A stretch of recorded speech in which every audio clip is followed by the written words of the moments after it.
हूं साधना पांडे और बहुत बहुत स्वागत है आपका मिड डे लाइव में। सबसे पहले सबसे बड़ी खबर आपको बता दें, पीसीसी चीफ कमलनाथ ने बड़ा बयान दिया है। एग्जिट पोल सिर्फ माहौल बनाने के लिए था। कमलनाथ का बड़ा बयान कहा है, जिनको नतीजे पहले से पता थे उन्होंने एग्जिट पोल बनाए हैं। बड़ा आरोप कमलनाथ लगा रहे हैं यहाँ पर। कुछ विधायकों को उनके गांव में महज 50 वोट मिले हैं, ये कैसे हो सकता है? कमलनाथ ने पूछा है कि कैसे कुछ विधायकों को उनके ही गांव में सिर्फ 50 वोट मिले हैं। कांग्रेस की बैठक से पहले कमलनाथ ने बड़ा बयान दिया है, सुने क्या कुछ कहा है। एग्जिट पोल तो माहौल बनाने के लिए किया था जी, जिसको परिणाम पहले से पता था जी, उसने एग्जिट पोल का बनाया हुआ। एग्जिट पोल तो माहौल बनाने के लिए किया था जी, जिसको परिणाम पहले से पता था जी, उसने एग्जिट पोल का बनाया हुआ। पीसीसी चीफ कमलनाथ का बड़ा बयान, कह रहे हैं एग्जिट पोल तो सिर्फ माहौल बनाने के लिए था। और अब बीजेपी की जीत के बाद ये बड़ा बयान कमलनाथ का निकलकर सामने आ रहा है। और हमारे संवाददाता सूरज शर्मा हमारे साथ लाइव जुड़ गए, उनका रुख करते हैं। सूरज, कमलनाथ कह रहे हैं एग्जिट पोल माहौल बनाने के लिए था, कैसे कुछ विधायकों को 50 वोट मिल सकते हैं? पहले तो सर समझाइए कि कमलनाथ के आखिर बयान का मतलब क्या निकाला जाए। देखिए, कमलनाथ के बयान का मतलब स्पष्ट है कि किस तरीके से जो कांग्रेस के नेता कह रहे हैं, कहीं ना कहीं मैनेजमेंट चुनाव में किया गया है, जो सीधा सीधा ईवीएम पर एक बार फिर से सवाल उठा रहा है।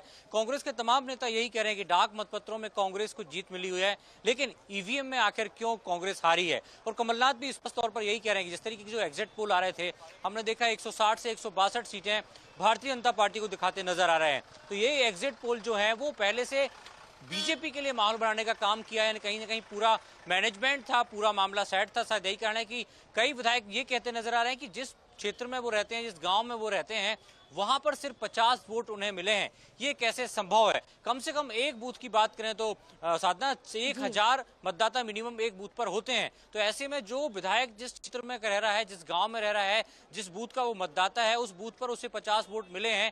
आखिर ये कैसे? कहीं ना कहीं कमलनाथ का स्पष्ट तौर पर आरोप ईवीएम पर ही है। और लेकिन अब ये माना जा रहा है कि इस मामले को लेकर कांग्रेस कोई बड़ा फैसला भी ले सकती है कि चुनाव के परिणाम के बाद आगे लीगल क्या एक्शन लिया सकता है। तमाम कांग्रेस के नेता यही कहते नजर आ रहे हैं कि कांग्रेस पोस्टल बैलेट में जीती है, लेकिन ईवीएम में क्यों नहीं। तो इसको लेकर बड़े कई सवाल भी खड़े कर रहे हैं। और कमलनाथ का बयान भी ये स्पष्ट है कि पहले से माहौल बनाने के लिए एग्जिट पोल बनाए गए थे, क्योंकि उन्हें पता था कि परिणाम क्या होना है। और परिणाम भी उसके आसपास ही 166 सीटें 162 से 160 से 162 एग्जिट पोल में आ रही थी। तो आखिर ये कैसे संयोग बन सकता है? तो एक बड़ा बयान कमलनाथ का, एक बड़ा दावा कमलनाथ का कि एग्जिट पोल बनाने वालों को कैसे पता कि उतनी ही सीटें आएंगी। और एक विधायक जो खुद अपने घर में रहता है, अपने मोहल्ले में रहता है, वो सिर्फ 50 वोट लेकर आया। तो कहीं ना कहीं सवाल अब ईवीएम पर उठने लगे हैं। लेकिन देखना ही होगा कि अभी बैठक चल रही है, बैठक के बाद कांग्रेस सामूहिक रूप से इस मसले पे क्या निर्णय लेती है। जी बिल्कुल सूरज, बड़ा बयान है और ये इशारा करता है कहीं ना कहीं कि बीजेपी को कमलनाथ घेरते नजर आ रहे, कि माहौल बनाने की कोशिश की गई है। और इस वक्त हमारे साथ दो गेस्ट भी जुड़ चुके हैं, हमारे दो मेहमान, बीजेपी के प्रवक्ता डॉक्टर हितेश वाजपेयी जी और कांग्रेस के प्रवक्ता योगेश यादव हमारे साथ जुड़ गए हैं। आप दोनों हमारे साथ सर बने रहिएगा। लेकिन सबसे पहले आपको वो बयान कमलनाथ का सुनवा देते हैं, जो कमलनाथ ने कहा है कि माहौल बनाने के लिए एग्जिट पोल लाया गया था। क्या कुछ कहा, एक बार सुन लीजिए पहले।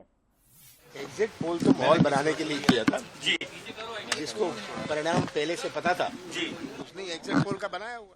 एग्जिट पोल तो माहौल बनाने के लिए किया था जी, जिसको परिणाम पहले से पता था जी, उसने एग्जिट पोल का बनाया हुआ। तो सबसे पहला रिएक्शन बीजेपी के प्रवक्ता डॉक्टर हितेश वाजपेयी मैं आपसे लेना चाहूंगी। सर, कमलनाथ साफ तौर पर सीधे सीधे कह रहे हैं कि परिणाम पहले से पता थे। क्या बीजेपी को परिणाम पहले से पता थे, आरोप लगा रहे हैं कमलनाथ? देखिए, जो अच्छा विद्यार्थी होता है उसको अपना परिणाम पता होता है, और फिर जब परिणाम के प्रति आप आश्वस्त होते हैं, चाहे कैसा भी हो कि मैं आज ठीक करूंगा नहीं करूंगा, है ना, सेल्फ असेसमेंट होता है, तो वो परीक्षाओं को दोष नहीं देता। तो मुझे ऐसा लगता है कि यहाँ अब कांग्रेस दूसरी गलती ये कर रही है कि जनमानस को समझने की बजाय अब वो मशीनों को दोष देने लगी, एग्जामिनर को दोष देने लगी है, क्वेश्चन पेपर को देने लगी। हमें कोई दिक्कत नहीं है, देते रहे वो, लेकिन देखिए आप खुद बताइए कि मध्य प्रदेश नया बनने के बाद जी आज तक किसी भी चुनाव में, ये बात मैं कहता आ रहा हूं कि भारतीय जनता पार्टी को कांग्रेस से 2 मत भी कम नहीं मिले। तो क्या सारे चुनाव रिग्ड हैं? ऐसा थोड़ा ना होता है। फिर आप बोल रहे हो कि एग्जिट पोल वालों को सब पता है और हमारे विधायकों को नहीं पता। तो ये विधायकों से पूछो ना कि तुमको क्यों नहीं पता कि तुमको वोट नहीं मिल रहा है। जी हितेश सर, आपके सवाल का जवाब कांग्रेस से ले लेते हैं। जी जी, योगेश यादव सर हमारे साथ जुड़े। योगेश यादव जी, हितेश वाजपेयी जी कह रहे हैं कि क्यों नहीं विधायकों से आप पूछ लेते हैं क्यों रहा। और सर ये बात जो हितेश सर भी कह रहे हैं कि अगर क्या एग्जिट पोल अगर कांग्रेस के पक्ष में होते और रिजल्ट भी कांग्रेस के पक्ष में होते तब आप ईवीएम पर दोष नहीं उठाते? देखिए, ये जो पूरा सब एक प्रायोजित है और ये प्री प्लान्ड हुआ है और अब स्पष्ट रूप से सामने आया है।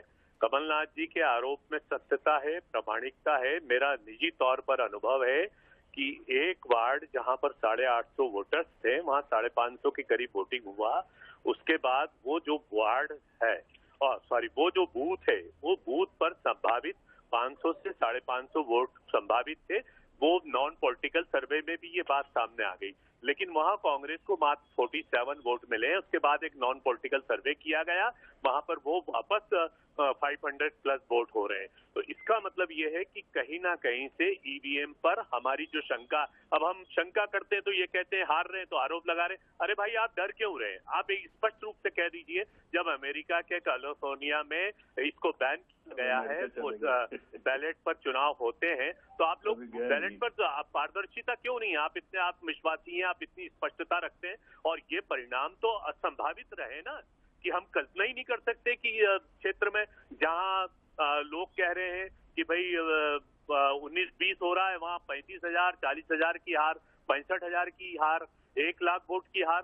तो ये कहीं ना कहीं से अप्रत्याशित नतीजे शंका उत्पन्न करते हैं। योगेश जी, चलिए ठीक है, मान लेते हैं कि मध्य प्रदेश में माहौल बनाने के लिए बीजेपी ने ऐसा किया है, लेकिन छत्तीसगढ़ में तो जो जितने एग्जिट पोल थे कांग्रेस की सरकार बनाए थे, लेकिन नतीजे इसके उलट रहे, ऐसा क्यों? देखिए, ये बात साधना जी स्पष्ट है कि कहीं ना कहीं से इस मामले पार्श्व में एक दूसरी शक्ति काम कर रही है, और ये शंका के घेरे में लोकसभा का भी चुनाव है, विधानसभा का भी चुनाव है, और अब कांग्रेस के प्रत्येक कार्यकर्ता को जागरूकता की आवश्यकता है। अब चैतन्य होना चाहिए। अब इसको हम सिर्फ लिंगर ऑन नहीं कर सकते इस मामले में। हम तो ये चैलेंज करते हैं ना, हमारा विश्वास ये है कि भारतीय जनता पार्टी क्यों स्वीकार नहीं कर रही है? उसमें इतनी शक्ति है, उसमें यदि इतनी स्पष्टता है और इतना उसका जनाधार है, तो बैलेट पेपर पर चुनाव करवाने में संकोच क्यों करती? सबसे ज्यादा विरोध भारतीय जनता पार्टी के लोग कर रहे हैं। तो कहीं ना कहीं से ये इंटरनेशनल कनेक्टिविटी है, और इंटरनेशनल कनेक्टिविटी जब चंद्रमा पर हम रिमोट से कार्य कर सकते हैं, तो एक अंदर बंद जो ईवीएम मशीन है उनको क्यों नहीं हम संचालित कर सकते? ये प्रश्न है। रिमोट कंट्रोल का जमाना, इलेक्ट्रॉनिक जमाना है, इसमें कुछ भी संभव है।